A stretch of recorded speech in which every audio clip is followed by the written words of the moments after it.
Welcome back or welcome to the channel. Today we have The Interlopers by Hector Hugh Munro, also known as Saki. In a forest of mixed growth, somewhere on the eastern spurs of the Carpathians, a man stood one winter night watching and listening, as though he waited for some beast of the woods to come within the range of his vision, and later, of his rifle. But the game for whose presence he kept so keen an outlook was none that figured in the sportsman's calendar as lawful and proper for the chase. Ulrich von Gradwitz patrolled the dark forest in quest of a human enemy. The forest lands of Gradwitz were of wide extent and well stocked with game. The narrow strip of precipitous woodland that lay on its outskirt was not remarkable for the game it harbored or the shooting it afforded, but it was the most jealously guarded of all its owners' territorial possessions. A famous lawsuit in the days of his grandfather had wrested it from the illegal possession of a neighboring family of petty landowners. The dispossessed party had never acquiesced in the judgment of the courts, and a long series of poaching affrays and similar scandals had embittered the relationships between the families for 3 generations. The neighbor feud had grown into a personal one since Ulrich had come to be head of his family. If there was a man in the world whom he detested and wished ill to, it was Georg Znaeym, the inheritor of the quarrel and the tireless game snatcher and raider of the disputed border forest. The feud might perhaps have died down or been compromised if the personal ill will of the 2 men had not stood in the way. As boys they had thirsted for one another's blood. As men each prayed that misfortune might fall on the other, and this wind-scourged winter night Ulrich had banded together his foresters to watch the dark forest, not in quest of 4-footed quarry, but to keep a lookout for the prowling thieves whom he suspected of being afoot from across the land boundary. The roebuck, which usually kept in the sheltered hollows during a storm wind, were running like driven things tonight, and there was movement and unrest among the creatures that were wont to sleep through the dark hours. Assuredly, there was a disturbing element in the forest, and Ulrich could guess the quarter from whence it came. He strayed away by himself from the watchers whom he had placed in ambush on the crest of the hill, and wandered far down the steep slopes amid the wild tangle of undergrowth, peering through the tree trunks and listening through the whistling and skirling of the wind and the restless beating of the branches for sight and sound of the marauders. If only on this wild night, in this dark, lone spot, he might come across Georg Znaeym, man to man, with none to witness. That was the wish that was uppermost in his thoughts. And as he stepped round the trunk of a huge beech, he came face to face with the man he sought. The 2 enemies stood glaring at one another for a long silent moment. Each had a rifle in his hand. Each had hate in his heart and murder uppermost in his mind. The chance had come to give full play to the passions of a lifetime. But a man who has been brought up under the code of a restraining civilization cannot easily nerve himself to shoot down his neighbor in cold blood and without word spoken, except for an offense against his hearth and honor. And before the moment of hesitation had given way to action, a deed of nature's own violence overwhelmed them both. A fierce shriek of the storm had been answered by a splitting crash over their heads, and before they could leap aside, a mass of falling beech tree had thundered down on them. Ulrich von Gradwitz found himself stretched on the ground, one arm numb beneath him, and the other held almost as helplessly in a tight tangle of forked branches, while both legs were pinned beneath the fallen mass.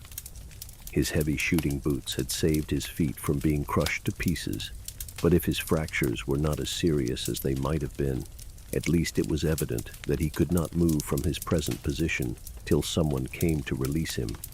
The descending twig had slashed the skin of his face, and he had to wink away some drops of blood from his eyelashes before he could take in a general view of the disaster. At his side, so near that under ordinary circumstances he could almost have touched him, lay Georg Znaeym, alive and struggling, but obviously as helplessly pinioned down as himself. All round them lay a thick-strewn wreckage of splintered branches and broken twigs. Relief at being alive and exasperation at his captive plight brought a strange medley of pious thank-offerings and sharp curses to Ulrich's lips.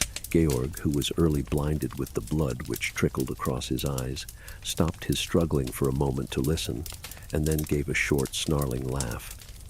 "So you're not killed, as you ought to be, but you're caught anyway," he cried. "Caught fast."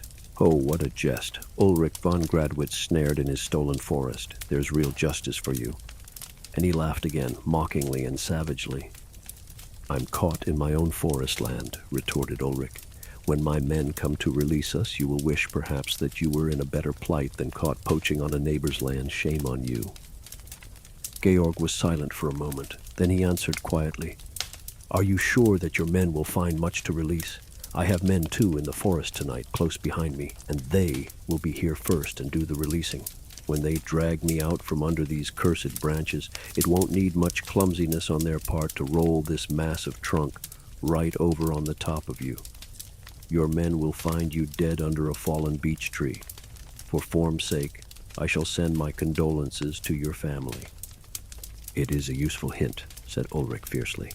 My men had orders to follow in 10 minutes' time, 7 of which must have gone by already, and when they get me out, I will remember the hint. Only as you will have met your death poaching on my lands, I don't think I can decently send any message of condolence to your family. Good, snarled Georg. Good. We fight this quarrel out to the death, you and I and our foresters, with no cursed interlopers to come between us. Death and damnation to you, Ulrich von Gradwitz. The same to you, Georg Znaeym, forest thief, game snatcher. Both men spoke with the bitterness of possible defeat before them, for each knew that it might be long before his men would seek him out or find him. It was a bare matter of chance which party would arrive first on the scene. Both had now given up the useless struggle to free themselves from the mass of wood that held them down. Ulrich limited his endeavors to an effort to bring his one partially free arm near enough to his outer coat pocket to draw out his wine flask. Even when he had accomplished that operation, it was long before he could manage the unscrewing of the stopper or get any of the liquid down his throat. But what a heaven-sent draught it seemed. It was an open winter, and little snow had fallen as yet. Hence the captive suffered less from the cold than might have been the case at that season of the year. Nevertheless, the wine was warming and reviving to the wounded man, and he looked across with something like a throb of pity to where his enemy lay, just keeping the groans of pain and weariness from crossing his lips. Could you reach this flask if I threw it over to you? Asked Ulrich suddenly. There is good wine in it, and one may as well be as comfortable as one can. Let us drink, even if tonight one of us dies. No, I can scarcely see anything. There is so much blood caked round my eyes, said Georg, and in any case I don't drink wine with an enemy. Ulrich was silent for a few minutes and lay listening to the weary screeching of the wind. An idea was slowly forming and growing in his brain, an idea that gained strength every time that he looked across at the man who was fighting so grimly against pain and exhaustion. In the pain and languor that Ulrich himself was feeling, the old fierce hatred seemed to be dying down. Neighbor, he said presently, do as you please if your men come first. It was a fair compact, but as for me, I've changed my mind. If my men are the first to come, you shall be the first to be helped, as though you were my guest. We have quarreled like devils all our lives over this stupid strip of forest, where the trees can't even stand upright in a breath of wind. Lying here tonight thinking, I've come to think we've been rather fools. There are better things in life than getting the better of a boundary dispute. Neighbor, if you will help me to bury the old quarrel, I will ask you to be my friend. Georg Znaeym was silent for so long that Ulrich thought perhaps he had fainted with the pain of his injuries. Then he spoke slowly and in jerks. How the whole region would stare and gabble if we rode into the market square together. No one living can remember seeing a Znaeym and a von Gradwitz talking to one another in friendship.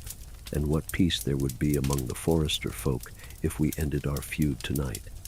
And if we choose to make peace among our people, there is none other to interfere, no interlopers from outside.